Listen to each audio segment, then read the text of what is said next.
नमस्कार दोस्तों, स्वागत है आपका प्लूटस आईएएस में। अमेरिकी राष्ट्रपति डोनाल्ड ट्रंप ने ऐलान किया है कि अमेरिका में सभी इंपोर्टेड ट्रकों पर 25% टैरिफ लगाए जाएंगे, जो 1 नवंबर से लागू होगा। ट्रंप ने यह कदम अमेरिकी कंपनियों को विदेशी प्रतिस्पर्धा से बचाने के लिए उठाया है।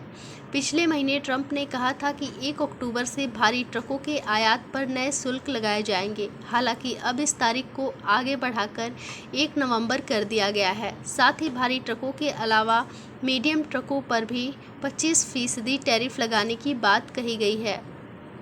इंडिया टुडे की रिपोर्ट के मुताबिक ट्रंप ने अपने सोशल मीडिया प्लेटफॉर्म पर पोस्ट किया, 1 नवंबर 2025 से अन्य देशों से संयुक्त राज्य अमेरिका में आने वाले सभी मीडियम और हैवी ट्रकों पर 25% की दर से टैरिफ लगाया जाएगा। हालांकि उन्होंने इसके अलावा आगे कोई जानकारी नहीं दी।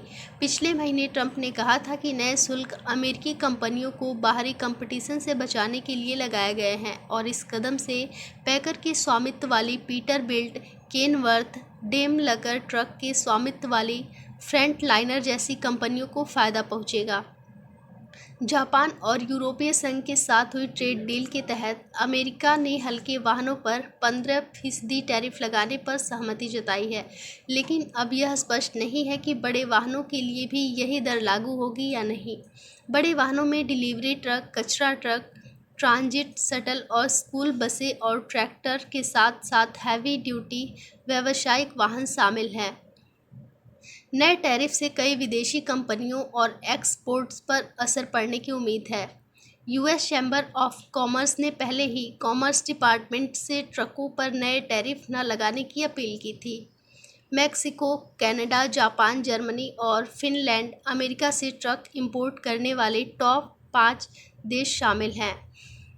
सरकारी आंकड़ों के मुताबिक मैक्सिको में 2019 में इन वाहनों का निर्यात 3 गुना बढ़ाकर लगभग 3,40,000 यूनिट तक पहुंच गया है।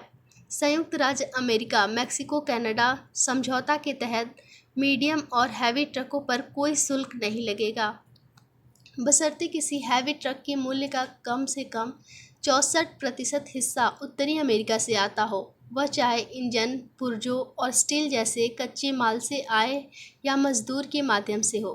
ट्रंप का ट्रक टैरिफ अमेरिका हितों की रक्षा का दावा करता है, लेकिन वैश्विक अस्थिरता बढ़ा सकता है।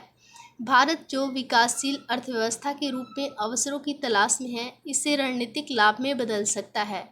यूपीएससी अभ्यर्थियों के लिए यह विषय जीएस पेपर 2 और जीएस पेपर 3 के लिए महत्वपूर्ण है। ऐसे ही और लेटेस्ट न्यूज़ से अपडेट रहने के लिए हमारे इस चैनल को लाइक करें, शेयर करें और सब्सक्राइब करें।